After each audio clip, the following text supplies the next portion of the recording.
Hola a todos! In this video, we'll be covering the word lo. We'll go through 5 different ways to use this word as a direct object pronoun, a neutral definite article, the difference between lo que and lo cual, how to use the phrase lo de, and lastly, how to use lo in common phrases. If this sounds a little confusing, don't worry. By the end of this video, you'll have a strong understanding of this little word and exactly how to use it. Now, let's get started. In Spanish, lo is most commonly used as a direct object pronoun to replace the object of a sentence. Understanding how to use it will go a long way toward making you sound more like a fluent Spanish speaker by avoiding the use of unnecessary repetition in your sentences. For example, let's take a look at a sentence without the use of lo. El televisor es muy caro, pero quiero comprar el televisor. The TV is very expensive, but I want to buy the television. Sounds a little robotic, right? Instead, you'd probably want to say, ese televisor es muy caro, pero quiero comprarlo. That TV is very expensive, but I want to buy it. See? Much better. Quick side note. If you want to learn how to speak Spanish, make sure to check out BaseLang.com, where you can get access to unlimited one-on-one Spanish classes with native-speaking teachers, obviously. Okay, now let's dive in. Our first use. Lo is often used as a direct object pronoun. As in our first example, a direct object pronoun is a word whose function is to replace the object of the first sentence. In this way, lo can be used like the English word for it, but it can also be used as him.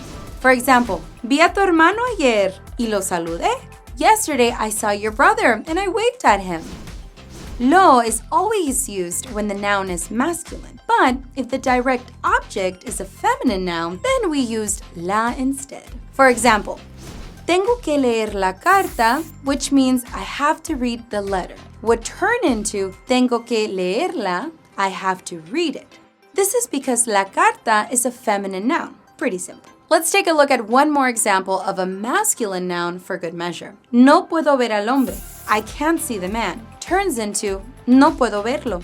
I can't see him. It's also useful to know that in some Spanish-speaking countries, like Spain, it's common to replace lo with le, especially when referring to a male person. Our next scenario, using lo as a neutral definite article. Another way lo is used is as a neutral definite article. This is used when you're expressing something abstract or a general quality. To use lo in this way, all you need to do is simply put the word lo in front of a single masculine adjective. For example, you could say lo bueno, the good thing, or lo importante, the important thing.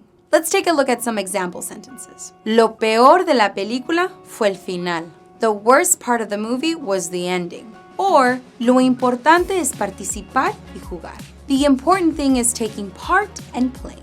Pretty simple. The third way lo is used is in lo que and lo cual. With lo que, we generate a relative pronoun. This is basically used as the English word what or that in a sentence. For example, no entendimos lo que Gabriel estaba diciendo. We didn't understand what Gabriel was saying. Or, ten presente que no todo lo que brilla es oro. Keep in mind that not all that glitters is gold. The same idea applies to lo cual, except lo cual is a substitute for the word which. So you could say, Karen esperaba ser contratada, lo cual no pasó. Karen was waiting to be hired, which didn't happen. Or the following. Very controversial sentence. Esta pizza tiene piña, lo cual la hace increíble.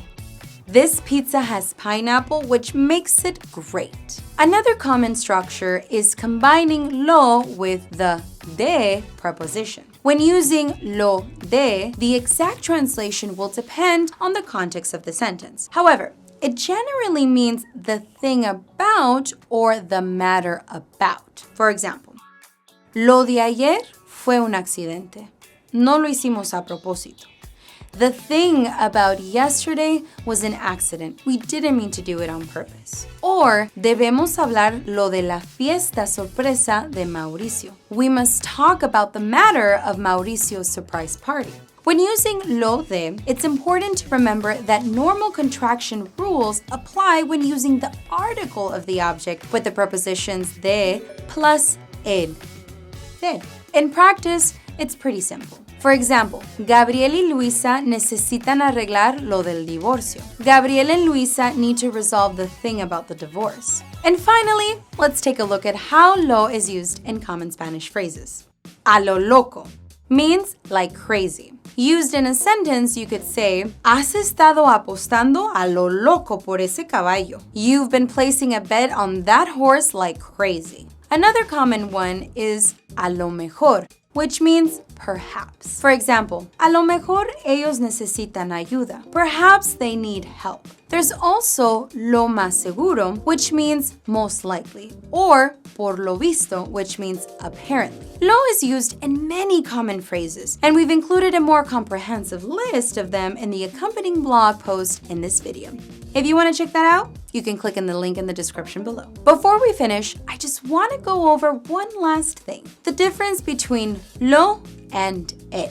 We did cover this a bit earlier, but let's clarify again for good measure. El is the definitive article placed in front of a singular masculine noun. It's used the same way that the word the is used in English. For example, el perro, the dog, or el clima, the weather. On the other hand, when we use the article lo, it's joined with an adjective to point out a more abstract quality. It transforms the adjective into an abstract noun, and it doesn't have an association with gender. For example, lo difícil de aprender español es la conjugación. The hard part about learning Spanish is the conjugation. Or, tenemos que aprovechar lo bueno de la vida. We need to embrace the good things in life. And there it is, the lowdown on lo in Spanish. With that corny pun, we'll finish our lesson. And remember, if you want to learn how to become conversational in Spanish, why not schedule your first class with a BaseLang teacher today? At BaseLang.com, you get access to unlimited one-on-one Spanish classes with native-speaking teachers, all via Zoom. Try your first week for only $1. Now that you've got the hang of lo, check out our other lesson on direct and indirect object pronouns. You'll definitely find it educational. Thanks for watching. We'll see you in the next lesson.